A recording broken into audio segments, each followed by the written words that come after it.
नमस्कार, take legal यस4 channel पर मैं राजेंद्र शाह एडवोकेट आप लोगों का स्वागत करता हूं। साथियों, आज के वीडियो में हम बहुत ही महत्वपूर्ण प्रश्न उठाने वाले हैं सहारा सेवी विवाद को लेकर और सहारा के इन्वेस्टरों के भुगतान को लेकर। बहुत ही महत्वपूर्ण आज की वीडियो में हम आप लोगों के समक्ष करने जा रहे हैं और आप लोग कृपया इस वीडियो को पूरा सुनिए और कमेंट में सुझाव देने का प्रयास करें कि आखिर इस महत्वपूर्ण समस्या, जो गंभीर समस्या है, उसका निदान किस हिसाब से संभव है। साथियों, क्या सीआरसी के माध्यम से निवेशकों का भुगतान कराना उचित है जैसा कि सरकार प्रयास कर रही है? अगर सरकार सीआरसी के माध्यम से निवेशकों का भुगतान कराती है तो किन निवेशकों का भुगतान होगा? क्या उन निवेशकों का भुगतान होगा जिनका क्लेम सीआरसी में पेंडिंग है, सीआरसी में शिकायत किया गया है? और जो शिकायत नहीं किए हैं, साथियों, जो निवेशकर्ता सीआरसी में अपनी शिकायत नहीं भेज पाए हैं, उन निवेशकों का भुगतान कैसे होगा? उनका भुगतान सीआरसी कैसे करेगी? क्योंकि सीआरसी के पास कोई डाटा तो है नहीं कि वो सारे लोगों को जानती है। वैसे भी हमारा भारत देश जो है एक गरीब देश है जिसमें अनपढ़ व्यक्ति ज़्यादा हैं। भारत की अधिकांश आबादी गांवों में रहती है।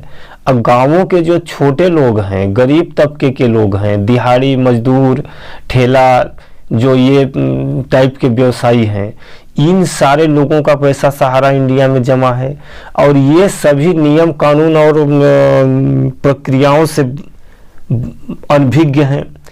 उन्होंने शिकायत नहीं भेजा है सीआरसी में, तो उन लोगों का रिटर्न, उनका भुगतान कैसे सीआरसी करेगी? तो साथियों, जो भी मैटर, जो भी अभी आनंद फानंद में गृह मंत्री, सहकारिता मंत्री माननीय अमित शाह जी के द्वारा बैठक बुलाई गई और बैठक में यह सहमति लिया गया कि जो सेबी के पास 24,000 करोड़ रुपया फालतू पड़ा है, बेकार पड़ा है, उस पैसे में से 5,000 करोड़ रुपया सीआरसी को दे दिया जाए और सीआरसी उन पैसों से सहारा इंडिया के निवेशकों का भुगतान करे। यह पहल तो अच्छा है साथियों, लेकिन क्या इन पहल से जो सहारा सोसाइटी के लाखों करोड़ इन्वेस्टर हैं, जो गांवों में रहते हैं, जिन्होंने अपना कंप्लेन फाइल सीआरसी में नहीं किया है, उन लोगों का भुगतान कैसे होगा? पहली चीज। दूसरी चीज, अगर मान लीजिए जो निवेशक, जो जमाकर्ता अपना कंप्लेन सीआरसी में फाइल कर दिया है, सीआरसी में क्लेम भेज भी दिया है, तो सीआरसी में जो क्लेम भेजा गया है उसमें प्रमाणित दस्तावेज तो भेजे नहीं गए हैं, छाया प्रति भेजे गए हैं। तो उन छाया प्रतियों के हिसाब से क्या सीआरसी जमाकर्ताओं का भुगतान कर पाएगी? ये भी एक गंभीर प्रश्न है। तो साथियों, कुल मिला के मेरा मानना है कि जो सरकार पहल उठा रही है, जो सरकार कदम उठा रही है, सरकार का कदम कतई काबिल तारीफ नहीं है। सरकार को ये चाहिए कि दस्तावेजों का प्रमाणीकरण करना पड़ेगा। दस्तावेजों का प्रमाणीकरण दिल्ली में जाके अब पूरे देश भर के निवेशक तो वहां पहुंचेंगे नहीं। वैसे भी सीआरसी में जो कंप्लेन हुआ है मात्र 5 से 6% हुआ है, तो 5 से 6% लोगों का सीआरसी भुगतान कर देगी। बाकी 95 लोगों का क्या होगा? इनका पैसा कैसे मिलेगा? इनका भुगतान कैसे मिलेगा? तो सरकार जो कदम उठा रही है वो कतई सही नहीं है। सरकार को ये चाहिए कि सरकार सेबी से पैसा ले ले। सरकार अगर सहारा के माध्यम से भुगतान नहीं कराना चाहती तो सरकार के पास पूरे देश में बैंक हैं, बैंकों का एक नेटवर्क है। चाहे वो किसी भी बैंक को अपॉइंटमेंट कर दे, स्टेट बैंक को कर दे, यूनियन बैंक को कर दे, या अन्य राष्ट्रीयकृत बैंक हैं या प्राइवेट बैंक हैं, उन बैंकों को एथराइज कर दे। वह बैंक उन दस्तावेजों का वेरिफिकेशन करे, क्या यह दस्तावेज सही है, क्या यह रसीद सही है, क्या यह बॉन्ड सही है, क्या यह व्यक्ति जमा किया है। सिर्फ बॉन्ड का वेरिफिकेशन करना है। अगर वो बॉन्ड सही पाया जाता है या बॉन्ड में थोड़ा बहुत कोई दिक्कत या परेशानी आती है, काट छांट होता है, उसका वेरिफिकेशन वो सहारा इंडिया के ब्रांच से कर ले। क्योंकि जिन बैंकों से भुगतान होगा वह बैंक भी वही है, सहारा के ब्रांच भी वही है। तो उन सहारा के ब्रांचों से उनको वेरिफिकेशन करा दे कि हाँ ये सहारा का रियल बॉन्ड है और सहारा इंडिया कोऑपरेटिव सोसाइटी या जो भी स्कीम रही हो उन स्कीम के तहत जारी किया गया है। फिर उनका भुगतान बैंक के माध्यम से कराना सुनिश्चित करें। हाँ, ये चीज हो सकता है कि जो लोग शिकायत किए हैं उन लोगों का भुगतान पहले हो, तो ऐसा किया जा सकता है। लेकिन भुगतान करने के लिए सिर्फ सीआरसी के माध्यम से भुगतान हो, यह संभव नहीं है। सरकार अपने फैसले पर जो भी कदम उठाई है उस पर पुनर्विचार करे और जो भुगतान की प्रक्रिया है या तो सहारा इंडिया के माध्यम से भुगतान कराया जाए, क्योंकि सहारा इंडिया का ब्रांच पूरे भारत में है और सहारा इंडिया पर लोगों का विश्वास भी है, तो सहारा इंडिया के माध्यम से भुगतान कराया जाए।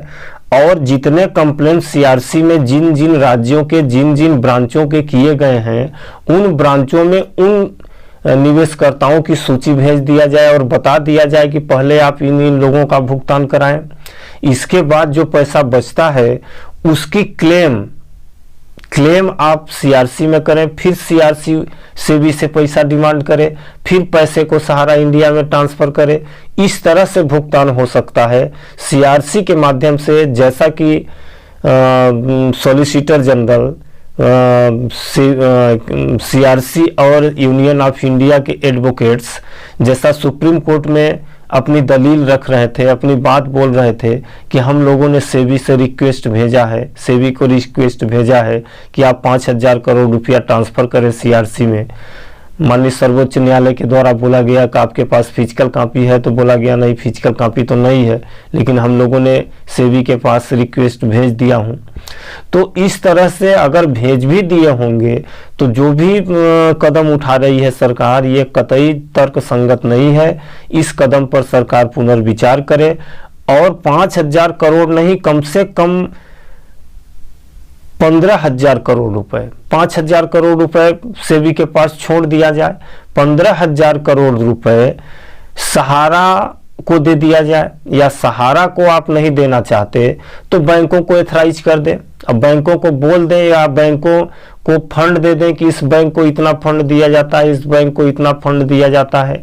हालांकि बैंक में अगर आप करेंगे तो वहाँ भी भीड़ हो जाएगी, पूरा भगदड़ मच जाएगा। सहारा में भी चालू होगा तो वही स्थिति आएगी।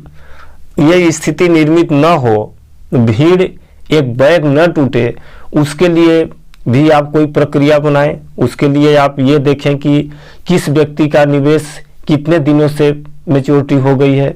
जिसकी मैच्योरिटी पहले हुई है उसका भुगतान पहले होगा, जिसकी मैच्योरिटी बाद में हुई है उसका भुगतान बाद में होगा। इस तरह से गाइडलाइन सरकार के द्वारा जारी करनी चाहिए और इसी गाइडलाइन के अनुसार निवेशकों का भुगतान हो पाएगा।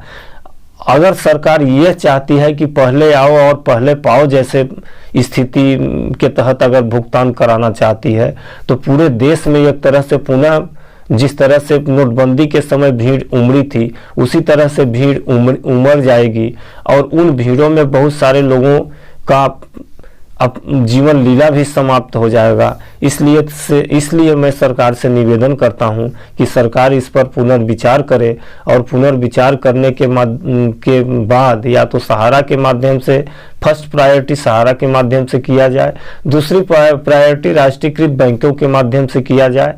लेकिन पहले आवेदन ले लिया जाए, पहले निश्चित किया जाए कि जितने भी निवेशकर्ताओं की मैच्योरिटी पूर्ण हो चुकी है वह निवेशकर्ता एक प्रारूप सहारा के ब्रांचों में या बैंकों में जिनके माध्यम से भुगतान होना हो उनमें प्रारूप दे दिया जाए। नाम गांव अपना भरें, अपना मैच्योरिटी बॉन्ड लगाएं और उसको बैंक में जमा कर दें, उसकी रिसीव ले लें।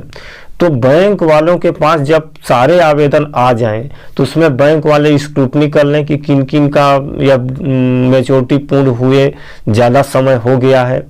कितने लोगों का भुगतान हो सकता है। उसमें से जो हैवी अमाउंट वाले हैं, जैसे जो 1 करोड़ से ऊपर जमा किए हैं या 5 लाख से ऊपर जमा किए हैं, उन लोगों का रोक दें। पहले छोटे निवेशकों का भुगतान करें जो 5 लाख से कम का निवेश किए हैं।